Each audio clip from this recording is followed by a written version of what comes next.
Jadi kita akan mengikuti embun pagi.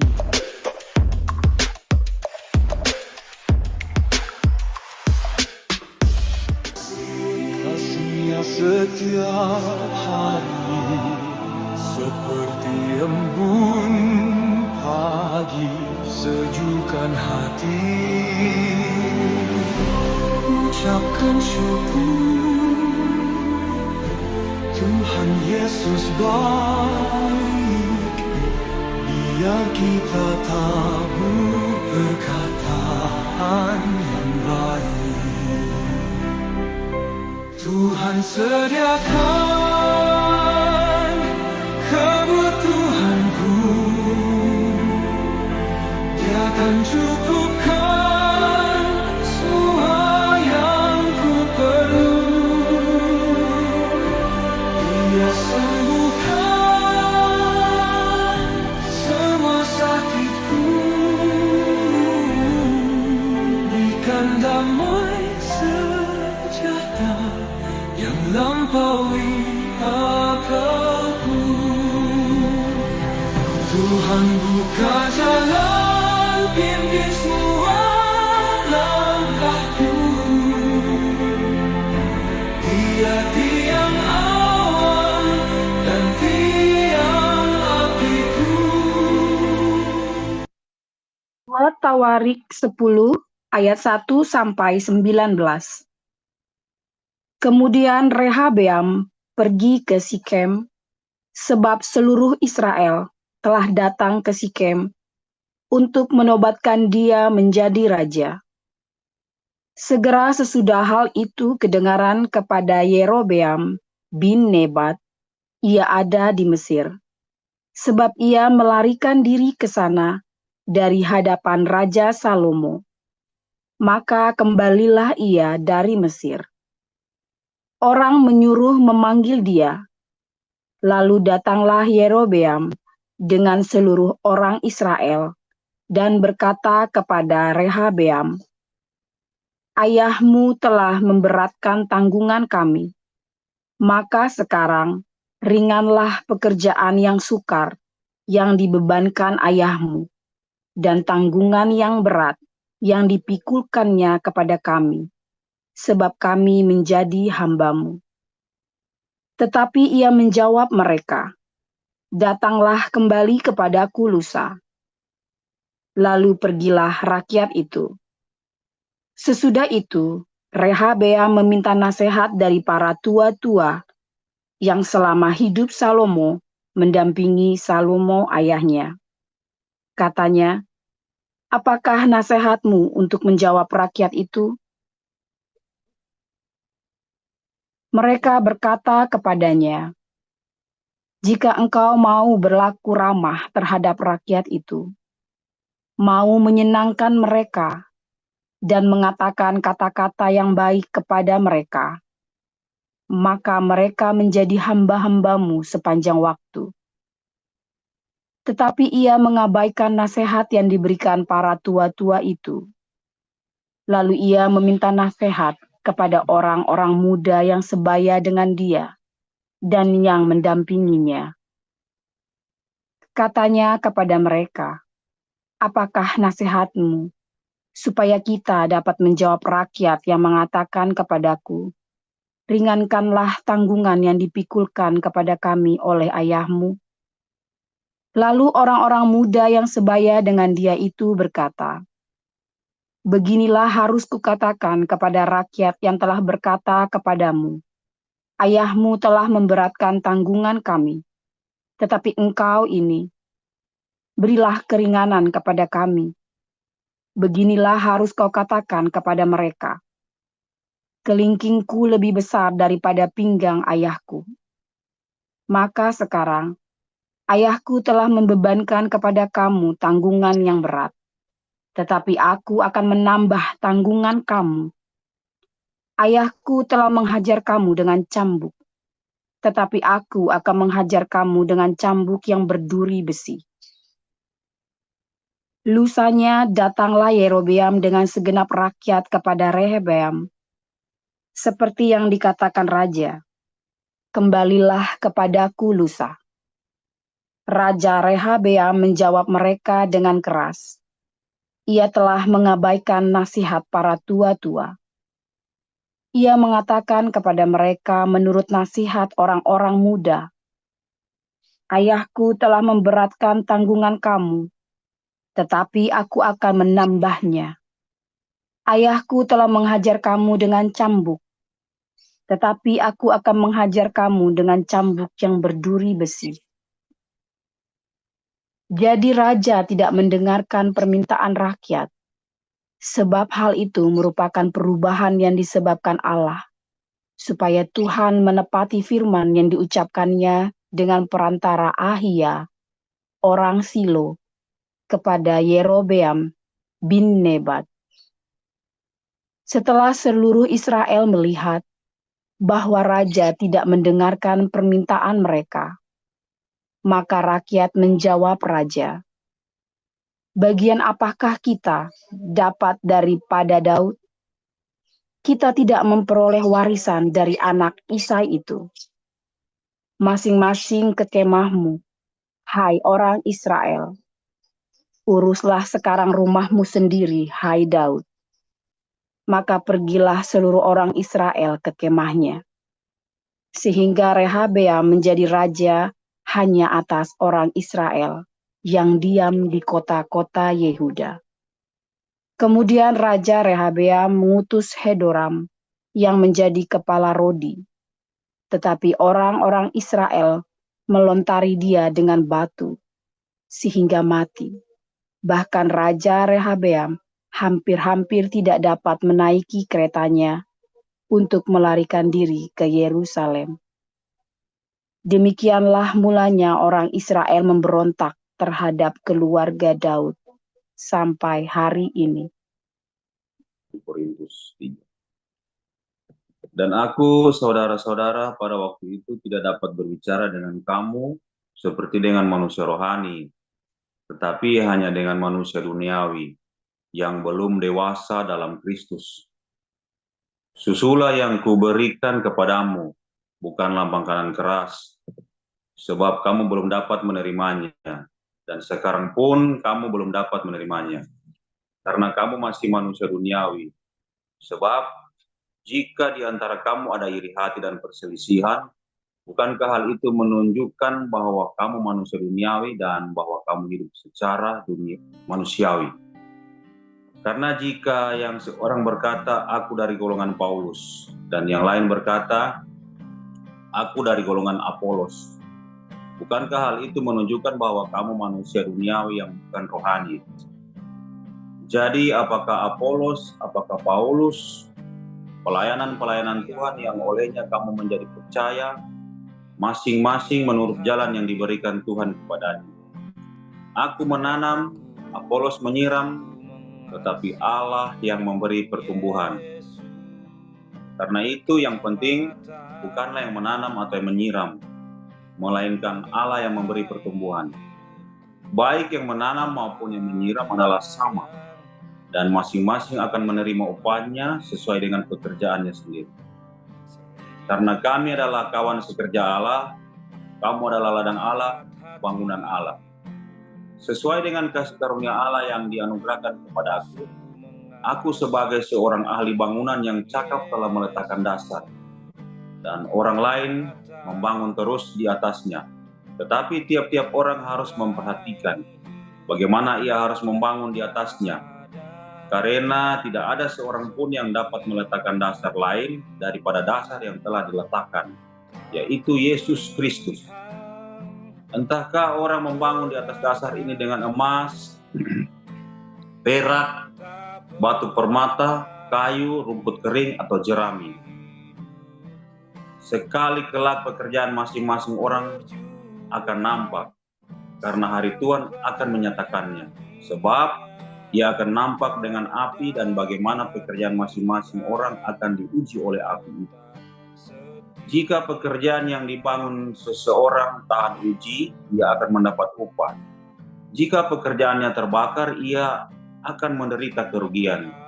Tetapi ia sendiri akan diselamatkan, tetapi seperti dari dalam api. Tidakkah Tidak tahukah kamu bahwa kamu adalah bait Allah dan bahwa Roh Allah diam di dalam kamu? Jika ada orang yang membinasakan bait Allah, maka Allah akan membinasakan dia. Sebab bait Allah adalah kudus dan bait Allah itu ialah kamu. Janganlah ada orang yang menipu dirinya sendiri. Jika ada di antara kamu yang menyangka dirinya berhikmat menurut dunia ini, biarlah ia menjadi bodoh, supaya ia berhikmat. Karena hikmat dunia ini adalah kebodohan bagi Allah. Sebab ada tertulis, ia yang menangkap orang berhikmat dalam kecerdikannya. Dan di tempat lain Tuhan mengetahui rancangan-rancangan orang yang berhikmat. Sesungguhnya semuanya sia-sia belaka. Karena itu, janganlah ada orang yang memegahkan dirinya atas manusia. Sebab segala sesuatu adalah milikmu. Baik Paulus, Apolos maupun Kefas, baik dunia, hidup maupun mati, baik waktu sekarang maupun yang akan datang. Semuanya kamu punya. Tetapi kamu adalah milik Kristus dan Kristus adalah milik Allah. Ya, terima kasih. Haleluya, firman Tuhan selalu baru bagi kita semua yang menanti-nantikan Tuhan dengan penuh cinta, dengan penuh pengharapan, dan selalu jangan lupa berbuat baik. Saudara, ketika kita bilang berbuat baik, itu benar-benar berbuat baik, bukan pura-pura berbuat baik, saudara ya. Berbuat baik itu lebih penting daripada bacotmu yang berapologetika, membela Tuhan Yesus, membela Injil, segala macam. Perbuatan baik kita, ya, cinta kita, pengampunan kita, lebih penting daripada semua perdebatan teologis, ya. Jadi kalau Anda melihat banyak sekali perdebatan di TikTok, sebenarnya penting nggak penting, saudara ya. Tapi yang lebih penting adalah perbuatan baik kita. Bagaimana hidup kita berbuah, bagaimana hidup kita bisa menjadi berkat bagi orang. Ya, saudara ya. Tapi kalau Anda melihat sekarang ini, ya, masih banyak ya teman-teman yang di TikTok, di media sosial, ya, yang merasa paling hebat, nggak tahu sekolahnya di mana, ya, dari semua agama, merasa jago dan menyesatkan yang lain-lainnya. Saya pernah nanya di TikTok, ada orang, oh ini sesat itu sesat. Nah, sebentar saya nanya, ya, kamu itu apa? Oh, saya Tritunggal. Saya tanya Tritunggalnya dia, saudara. Bingung, nggak bisa jawab. Link sesatan, ya nanti saya tak googling dulu. Loh, kok di googling pihak kamu tuh? Nah, ini kamu anggap orang lain sesat, ilmunya kamu aja dari Google. Repot, saudara. Ya, jangan-jangan ada salah satunya yang suka begitu. Jangan ya, saudara ya. Jangan pernah Anda nyesat-nyesatkan aliran-aliran lain, ya. Jangan, karena kita semua tubuh Kristus, ya. Jangan Anda yang menganggap ya aliran Anda yang paling benar, yang lain pasti sesat. Jangan-jangan kamu yang paling salah lagi, ya. Oh, saya belajar teologi dan saya punya teologi saya sendiri, merasa paling benar, tapi tidak perlu menyesatkan orang lain. Tidak perlu kita kemudian kita membuat ya keributan, lalu orang itu harus ikut kita. Itu menunjukkan bahwa kamu ternyata masih cetak ilmunya, saudara ya. Ada orang mengatakan Advent ini sesat segala macam. Saya banyak bergaul dengan orang Advent, mereka punya banyak sekali rumah sakit, saudara ya. Rumah sakit gratis. Kita punya banyak sekali rumah sakit. Ya, makanya di Indonesia juga ada kan rumah sakit Advent kan. Mereka memberikan pelayanan yang baik dan relatif murah. Ya, bahkan banyak yang gratis. Saya nggak tahu kalau di Indonesia gratis apa enggak ya. Tapi kalau rumah sakit mata William Booth, ya itu kan juga gratis kan. Dan yang di Semarang itu kan, kalau Anda tidak mampu bayar, Anda tinggal bawa surat keterangan dari RT RW Lurah, berangkat, bisa mata, katarak, apa segala macam, gratis, saudara. Ya, nah juga sama ya, kalau Anda di rumah sakit Advent itu ya, banyak sekali ya manfaatnya. Lalu Anda mau ngomong itu sesat lah, Anda yang ngatain sesat sendiri belum ngapa-ngapain, saudara. Hidupnya belum ngapa-ngapain, belum berbuah apa-apa. Pamer sana, pamer sini, ya kan. Bahkan saya dengar mau beli BMW baru, hidup di apartemen mewah. Ya, saudara ya. Nah itu dia, saudara ya. Banyak sekali kita hidup ya ngajari si orang-orang, tetapi kita nggak berbuah hidup kita. Nah, selalu saya ingatkan ya, dan Anda ingatkan aja setiap kali ada orang-orang seperti ini. Kalau nggak mau diingatkan, ditinggal saja. Nonton juga jangan. Ngotor-ngotori pikiranmu, saudara. Ngotor-ngotori, Anda malah jadi keder nanti. Ya kan? Anda jadi keder. Ngotor-ngotori hatimu. Ya, Anda jadi keder. Yang paling penting, kalau kamu percaya kepada Tuhan Yesus, mengasihi, mengampuni, memberkati, hidup bersahaja setiap hari, belajar ya hidup di dalam kekudusan, ya fokus ya. Kalau ada orang yang bertanya, kamu menjawab. Jangan takut, saudara. Roh Kudus akan memberikan jawaban di mulutmu. Ya, manusia kan perlu belajar. Anda tidak perlu belajar dari orang-orang yang hidupnya tidak berbuah. Anda tidak perlu belajar dari orang-orang yang hidupnya tidak menunjukkan buahnya, tapi bangga dengan pengajarannya, namun dia tidak berbuah. Karena nanti kamu akan ketularan kayak dia, saudara. Ya, dan orang-orang ini akhirnya bikin perpecahan tubuh Kristus. Ya, kita penggilan kita begitu sukses ya dengan penginjilan jalanan kita ya. Banyak sekali jiwa-jiwa dibentangkan. Orang-orang ini ngaco ya, saudara ya. Ngaco ya, adu pinter.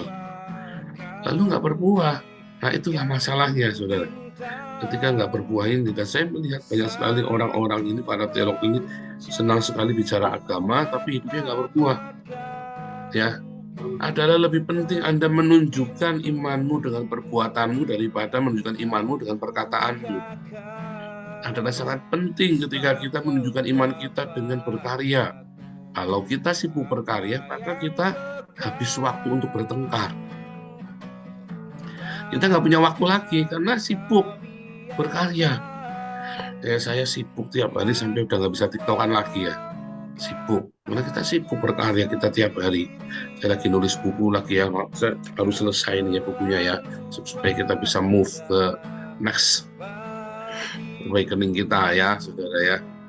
Saya harus selesai nulis buku apologetika, buku teologi sistematika yang punya kita, supaya kita bisa beranjak. Nah, saudara fokus dengan berkarya, dengan perbuatan baik, maka kamu nggak fokus lagi dengan kesusahanmu. Jangan fokus dengan kesedihanmu, deritamu, kemiskinanmu, hutangmu. Fokus dengan berbuat baik. Fokus selalu berbuat baik. Karena semua hanya ilusi ya. Semua yang terjadi, semua kesulitan dalam hidupmu itu hanya ilusi. Fokus dengan perbuatan baik. Nah, kalau kamu fokus dengan ilusinya itu ya kamu akan terhipnotis masuk ke dalam pusaran setan itu ya. Kalau kamu fokus dengan apologetikamu, maka kamu nggak akan berbuah. Kalau fokus berbuah, maka Tuhan akan berikan hikmat dalam apologetikamu, saudara. Ya, belajarlah berapologetika dari orang-orang yang berbuah hidupnya. Belajarlah berapologetika dari orang-orang yang nyata buahnya, bukan buah bacotnya, saudara, tapi buah karya-karyanya.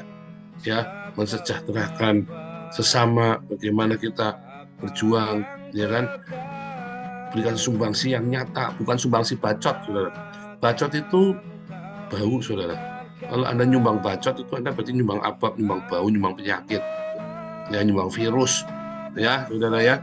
Tapi kalau kamu bertindak berkarya, kamu menyumbang cinta, ya. Makin banyak berkata-kata, makin banyak pelanggaran. Tapi makin banyak berkarya, makin banyak cinta dihasilkan. Benar nggak? Makin banyak kata-kata, makin banyak dosa, saudara. Makin banyak berkarya, makin banyak cinta. Yang paling penting berbuat. Ya, bagaimana hidupmu berdampak? Hidupnya berdampak ya, saudara ya. Hati-hati, saudara ya. Makanya, saudara, kalau ada apologet-apologet yang sudah mulai menyesatkan, ada apologet-apologet yang sudah mulai ngata-ngatain ya gereja lain lah segala macam, kamu tinggalin aja sudah. Fokus dengan apologet-apologet yang berkarya nyata, tindak ya di dalam diakonia, dalam cinta. Komunitas kita hari ini yang ikut doa pagi ada 180 orang ya. Gimana kita supaya bisa menolong semakin banyak orang? Kita rencanakan ya bagi-bagi sembako di Soe dan Keva ya. Kita akan bagi-bagi sembako ke sebanyak mungkin orang di Soe dan Keva, juga yang ada di Kalimantan. Ya, saudara ya. Mungkin suatu hari komunitas doa pagi kita bisa jadi 500 orang ya. Zoom ini bisa untuk 500 orang ya, saudara ya. Zoom kita ya, bisa untuk 500. Ajak saudara ya, nggak apa-apa. Mereka datang Pak cuma meminta sembako, nggak apa-apa. Yang penting rajin doa pagi ya, dan kalau bisa nyalakan videonya ya. Nah, kalau perlu kita, kan memang kita disuruh berbagi dengan sesama ya, kita disuruh untuk berbagi rezeki kita dengan sesama, tapi bukan utang-utangan, nggak boleh ya, dilarang berhutang ya. Cukupkan dengan sembako yang diterima, bekerja, sisanya kamu harus bekerja saudara. Saya rasa cukup ya, sembako yang kita berikan itu sangat cukup, lebih dari cukup malah. Jadi kamu harus kerja, kalau nggak kerja jangan makan ya. Kita harus kerja, kurang Pak, nggak apa-apa, kan kita kasih sembako ya, anak-anak pun kita kasih beasiswa. Yang penting kamu harus doa pagi. Kenapa? Kamu harus dengar firman tiap hari di sini, supaya kamu jangan cuma meminta-minta, tetapi dengarkan firman. Kita nggak tahu, mungkin kamu 3 tahun nggak ada yang nyangkau firmannya ya, karena kamu terlalu besar hawa nafsunya, kedaginganmu, kemiskinanmu terlalu susah.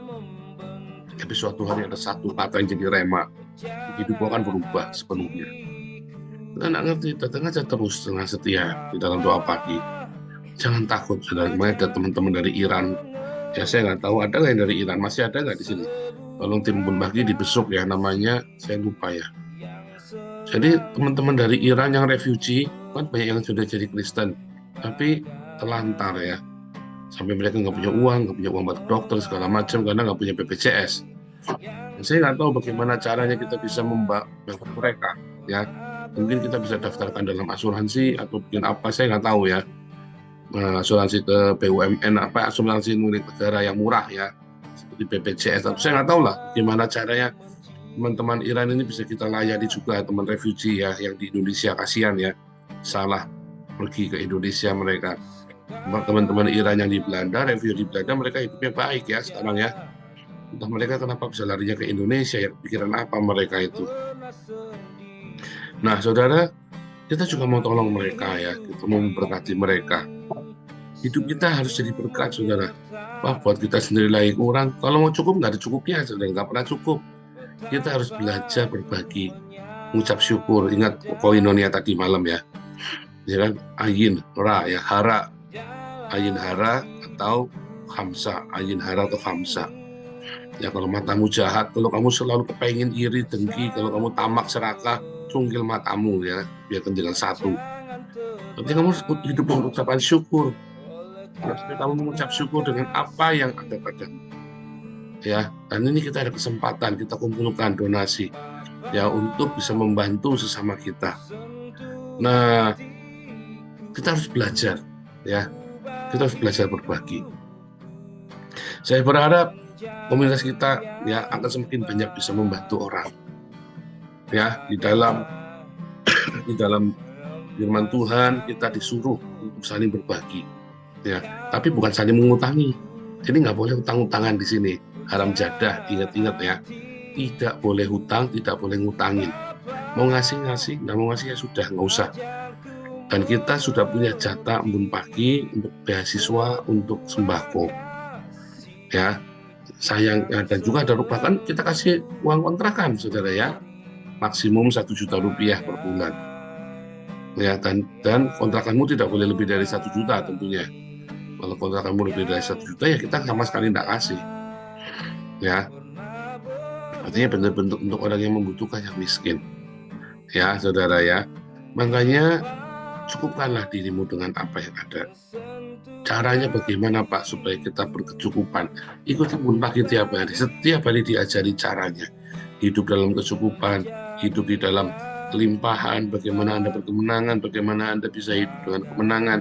Tiap pagi bangun lilir langsung bilang Tuhan Yesus baik. Langsung lagu pertama yang kamu pikirkan lagu rohani ya, bukan lagu dangdut. Lagu rohani pertama yang kamu pikirkan, kamu nyanyikan ya. Jangan ini lagi ya, mabuk lagi, pagi-pagi bangun lagunya mabuk lagi. Nggak tahu pikiran Anda itu sini apa itu saudara ya. Pagi-pagi bangun nyanyi lagunya mabuk lagi, ya. Pagi-pagi bangun nyanyi lagunya judi, ya repot saudara. Pagi-pagi bangun bilangnya Tuhan Yesus baik, ya. Pagi-pagi bangun bilangnya Jehovah Jireh kalau kamu lagi ada kesulitan keuangan. Jehovah Jireh itu akan cukupi semuanya. Belajar ngomong yang positif, diajarin semuanya di komunitas ini. Ya, selamat datang kepada yang masih baru semuanya. Ada 181 orang yang masih baru. Ya, ikutin terus setiap pagi. Dengarkan baik-baik, ya, untuk selalu Anda aktif. Anda ikuti khotbahnya, kalau perlu diulang lagi, saudara. Nah, khotbah bangun pagi ini bukan cuma saya mengajar, tapi juga teman-teman kita semua, ya, seminggu 2 kali. Nah, kita belajar membagi firman.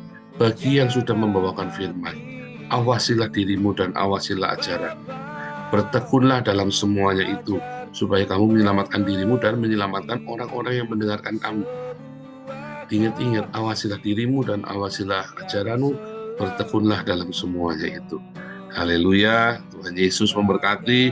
Selamat datang kepada yang baru pertama kali bergabung dengan kita, ya, yang saya nggak tahu ya di Kupang, yang di Kalimantan, dari komunitas Iran, yang di Indonesia, ya, selamat bergabung, ya. Tuhan Yesus memberkati. Ikuti SOP-nya, maka kamu akan mendapat banyak sekali manfaat. Ikuti standar operasional prosedur, jangan melanggar, jangan ngakali.